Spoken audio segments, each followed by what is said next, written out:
Bonjour à tous, donc je suis Anaïs Guéjard, chargée d'expérimentation à la ferme expérimentale de Derval. Et avec Domiti, on va essayer de vous résumer en très peu de temps 3 essais autour de la prévention et de la détection des infections mammaires, ou alors de sélectionner les animaux à traiter aux antibiotiques, donc avec l'introduction qu'a faite Valentine tout à l'heure sur le plan éco-antibio, qui a montré une réduction de l'utilisation des antibiotiques en élevage. Aujourd'hui, il faut savoir que la santé des vaches, la qualité du lait et l'absence de résidus, c'est un prérequis en élevage laitier. Aujourd'hui, on travaille beaucoup sur la réduction des antibiotiques. C'est une nécessité à la fois pour la santé des animaux, mais aussi pour la santé humaine. Et en élevage laitier, aujourd'hui, le premier poste d'utilisation des antibiotiques, c'est les infections mammaires. Et aujourd'hui, on s'est posé la question de comment concilier la santé et cette réduction des antibiotiques avec plusieurs voies. Et c'est le cas des 3 essais qu'on va vous présenter.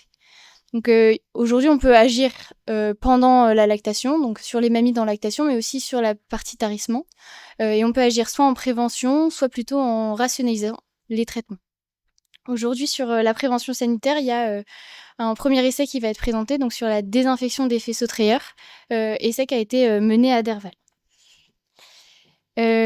Sur le deuxième essai qui sera présenté, c'est plutôt sur la rationalisation des usages des antibiotiques avec un traitement sélectif des mammifères avec notamment des bactériologies réalisées donc, à la ferme des Trinotières et à la ferme de Trévarez. Et le troisième essai, c'est un essai d'insertion partielle d'obturateurs lors du tarissement, réalisé du coup sur 3 fermes expérimentales, Trévarez, Derval et la Blanche-Maison. Donc tout d'abord, l'utilisation de faisceaux trayeurs avec la désinfection automatique. Donc à la ferme expérimentale de Derval, on a évalué les performances d'application et de rinçage des produits appliqués grâce à des faisceaux trayeurs automatisés, c'est-à-dire qui réalisent à la fois le trempage et la désinfection automatique. Donc finalement, c'est l'entre-deux entre un robot de traite et une salle de traite conventionnelle. C'est un projet qui a été doublement financé, à la fois par la région, mais aussi par les 4 marques que vous avez à l'écran.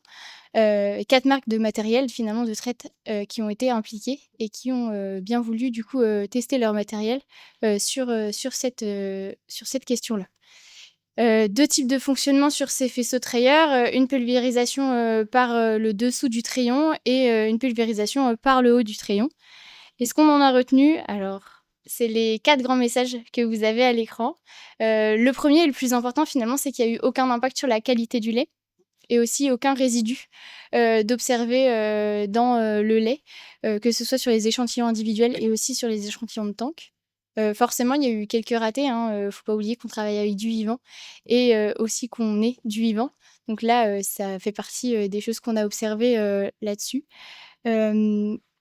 Les règles d'utilisation de ces faisceaux trayeurs, ils étaient importants à prendre en compte parce que sans le respect en fait de ces réglementations, on avait un fonctionnement qui n'était pas optimal. Et aujourd'hui, sur les 4 dispositifs qui ont été testés à la ferme expérimentale de Derval, ils ont tous leurs avantages et leurs inconvénients, ce qui a fait que aujourd'hui, ces 4 systèmes fonctionnent et sont aujourd'hui déployés sur le terrain. Du coup, maintenant, je vais vous présenter ce qui a été fait sur les bactériologies pour traiter les mammites, donc en vue en fait de traiter sélectivement aux antibiotiques. L'idée de cet essai, c'était de regarder la faisabilité pratique déjà sur les 2 fermes, donc les Trignotières et Trévarez, et de voir le potentiel de non-traitement antibiotique sur ces mammites et le retour sur investissement.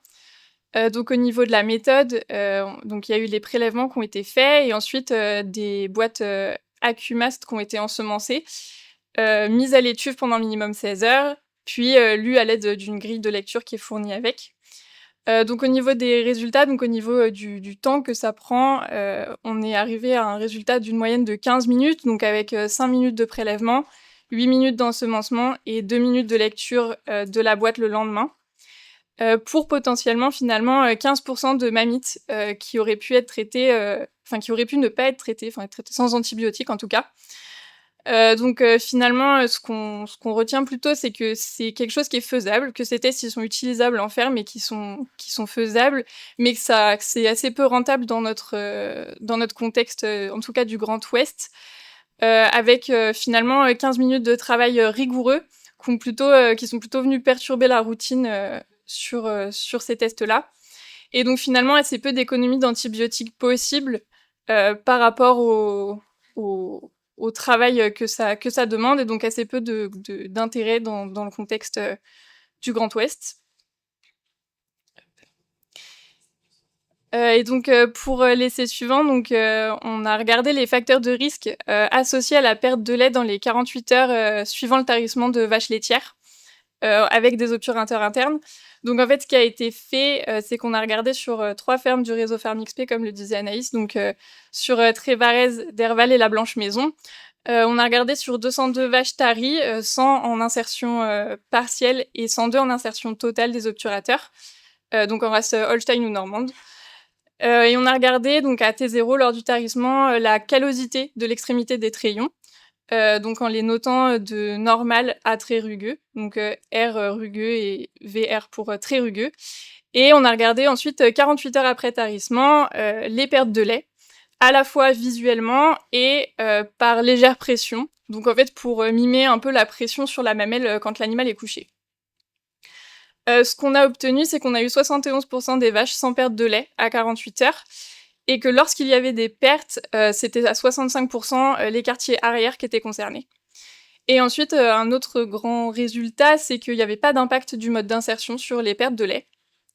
Et finalement, on a regardé différents facteurs, et il y a 3 facteurs qui sont ressortis significativement liés aux pertes de lait à l'échelle des animaux. Le score de callosité, donc quand les trayons sont notés rugueux ou très rugueux sur au moins un trayon, un index vitesse de traite important, et dans une moindre mesure, une production laitière importante. Et finalement, ces facteurs, ils ont été indépendants entre eux. On n'a pas sorti vraiment de profil d'animaux, on a plutôt considéré des sous-populations à risque, plus qu'un profil vraiment à risque. Donc finalement, on n'a pas vu d'impact du mode d'insertion sur les pertes de lait, mais on a plutôt vu des facteurs de risque au tarissement nouveaux qui ont été plutôt mis en évidence, donc notamment la rugosité et l'index vitesse de traite.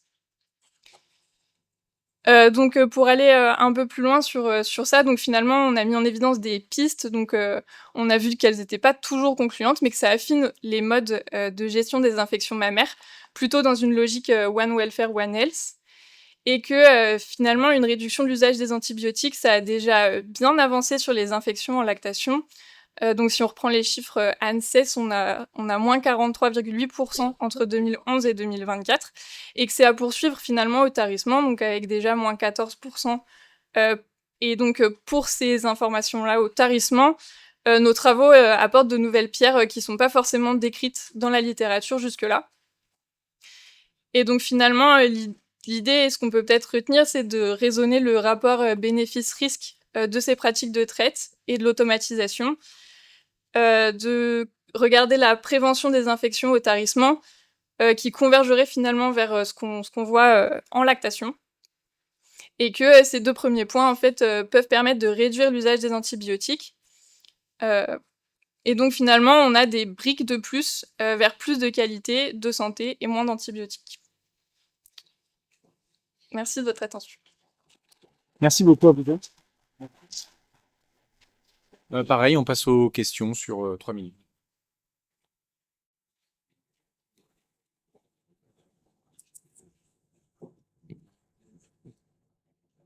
Pas forcément une question de 3 minutes. Faut qu'elles aient le temps de répondre.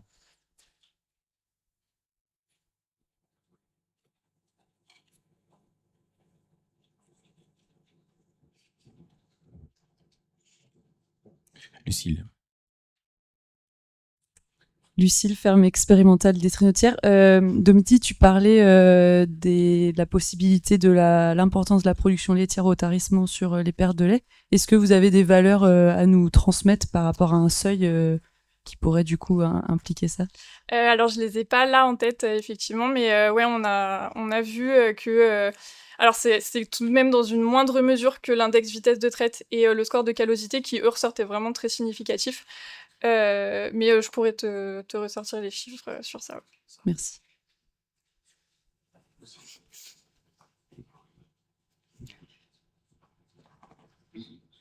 c'est ouvert, vous m'entendez là? Ouais. Pour répondre à la question, voilà, dans l'essai, en fait, on avait Frédéric Leboeuf, responsable technique, et mes santé animale, où j'ai participé au résultat de l'essai, donc je vais permettre de répondre à la question là juste avant. On avait 3 profils de volumes différents entre les 3 fermes. La ferme qui produisait le plus de lait de mémoire, c'était Trévarez, tout simplement parce qu'ils ont un rythme pour l'organisation du travail, ils tarissaient un petit peu plus tôt, donc ils étaient un peu plus en pic. Globalement, ce que je peux dire là dans l'essai, c'était qu'il y avait peu d'effets production laitière par rapport à ce qu'on a dans la littérature. Dans la littérature, c'est un effet qui est bien relevé, entre guillemets. Il n'y a pas qu'un seul critère. Il y a la production laitière, c'est un critère qui intervient en fonction de la vitesse de trait, de tout un tas d'autres critères. Et globalement, on avait des très bons résultats à Trévarez et dans les autres fermes aussi. Et à Trévarez, on devait être à 18 kilos, je crois, de mémoire, ou même peut-être plus, 19. À Derval, on était un petit peu moins, entre guillemets, parce qu'il y avait un programme pour diminuer avant. Et à Blanche-Maison, c'était des vaches normandes, donc à produire moins quelque part, quoi. Donc c'était difficile de mesurer cet effet-là. Après, les recommandations dans la littérature, dites-moi ce que vous voulez trouver, mais je vais vous les donner, quoi. Vous avez d'un côté les vaches de Nouvelle-Zélande qui sont taries à 6 litres. Donc là-dessus, c'est sûr que le tarissement sélectif, ça marche plutôt très bien. Vous avez des exemples qui vont vous dire qu'il faut 15 litres, il faut 20 litres, il faut moins de 25 litres. À la limite, vous avez plein d'études là-dessus. Ce qu'il faut avoir en tête, c'est qu'une vache qui perd son lait, c'est finalement une vraie porte d'entrée pour les bactéries. Donc, c'est un facteur de risque. Donc, les logiques de diminuer la production avant de tarir sans antibiotiques, ça fait partie de la donne, quoi, quelque part. Donc là-dessus, les façons de jouer, ils sont assez maigres. On joue sur la fréquence de traite. En robot, c'est assez facile à programmer. Et on joue après sur l'alimentation. C'est 2 principes complémentaires. L'alimentation va jouer sur le renouvellement du tissu, quelque part, quoi. Alors que l'écart des traites, si on traite une fois sur 2, par exemple, ou en robot, c'est plus facile à programmer, on va jouer sur la destruction du tissu épithélial, c'est-à-dire du tissu proprement parlé, quoi. Voilà, je sais pas si ça vous aide comme réponse. Merci beaucoup. Donc, du coup, on peut remercier à nouveau les 7 intervenants et on va passer à la synthèse avec les 3 mêmes questions que ce matin à l'issue de la première séquence. On a débattu, et ça a été introduit ce matin par Benoît, sur disruption, prospectif. Faut-il être beaucoup plus en rupture plutôt que sur de l'adaptation et des modèles d'usure? On a parlé aussi justement de comment transférer, et en communication, peut-être que sur cette séquence-là, on peut être plus technique, terre à terre, et vous demander justement quels sont véritablement vos besoins à hauteur de cuir et ras de sol pour savoir ce dont vous auriez besoin. La parole est à vous tous.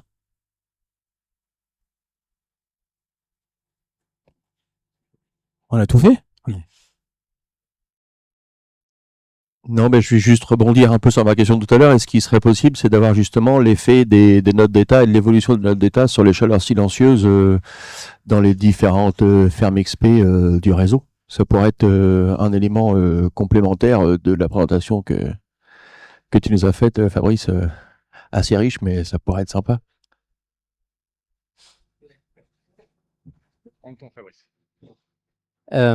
Ça oui, ça pourrait être envisagé, et surtout que certaines fermes ont déjà ces informations en termes de notes d'état corporel. Par contre, ce qui va manquer, c'est les suivis de progestérone dans le lait. Et donc là, c'est soit installer certains outils, soit faire des prélèvements tout au long de la lactation. Donc c'est quand même assez lourd à faire.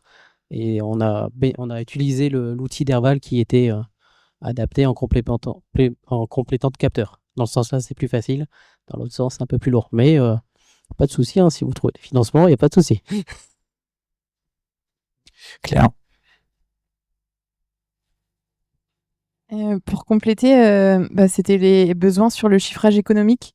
Je pense notamment aux différentes techniques, peut-être en poursuite, d'aller jusqu'au chiffrage économique notamment des techniques là, de détection de chaleur silencieuse, ou là, sur les coûts de tarissement. Peut-être d'avoir cette approche-là pour compléter par rapport aux données techniques.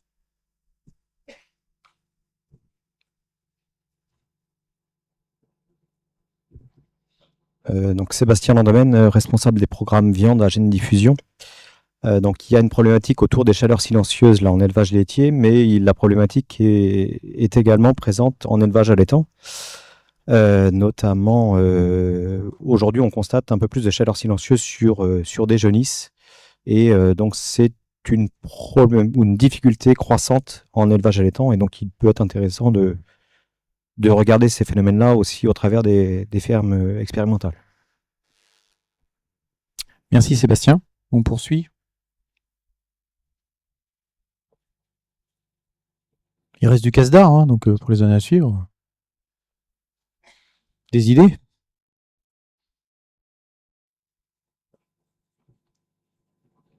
C'est un commentaire général, peut-être poursuivre les expérimentations pour accéder à une puissance statistique supérieure. Par exemple, Julien montrait 1500 kilos de lait en plus sur une lactation, ce n'était pas significatif.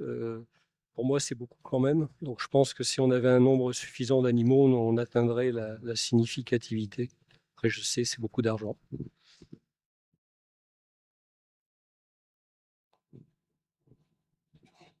Caroline Houlaine, Atout Élevage. Merci pour les présentations. Dans les différentes présentations, si on voulait aller plus loin, est-ce qu'il serait possible d'avoir... Donc, on a des notions d'économie qui arrivent, quelques notions de temps de travail, mais il existe des grilles un peu radar, vraiment sur la partie travail dans les différentes dimensions, aussi bien sur la pénibilité, sur la valorisation des compétences et tout ça. Et est-ce que dans les expérimentations à venir, ça serait possible de recueillir ces effets-là sur les travailleurs, quoi, derrière, et sur du coup l'acceptabilité par les gens qui travaillent des différentes méthodes qu'on expérimente, quoi.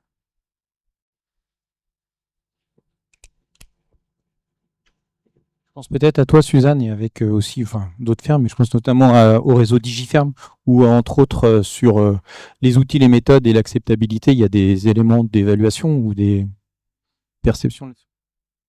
Oui, tout à fait. En ce moment, on teste des boîtiers d'une marque qui est censée enregistrer les temps de travail. C'est en cours et l'objectif, c'est quand même d'identifier la pénibilité des postes, le temps que chaque poste, et quand on teste des nouvelles pratiques, des nouvelles conduites, quel est l'impact que ça a derrière en plus de l'économique. Et je vais être honnête, c'est pas facile au quotidien d'une équipe d'expliquer l'utilisation d'un boîtier, et même après c'est pas facile de gérer une application comme ça, et on apprend au fur et à mesure. Mais c'est notre rôle aussi, hein, comme disait Romain.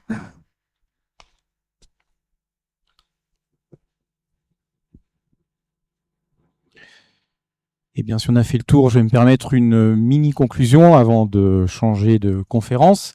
La première, d'abord, c'est de saluer le travail du dispositif expérimental tel qu'il est déployé dans l'ensemble des fermes, parce qu'on a vu qu'il permet à la fois de travailler sur des aspects très analytiques, avec des essais comparatifs, avec des puissances d'essai qui sont bloquées parfois par la dimension des cheptels, quels que soient les sujets, mais aussi donner un peu une profondeur systémique. Et on voit que le retour des travaux sur 5 ans, 10 ans, 15 ans, voire 20 ans d'expérience, je pense aux travaux sur Taurinier, donne une profondeur un peu systémique et donc permettent de faire le pas un peu vers l'économie qui a été souhaité et souligné dans ces travaux-là.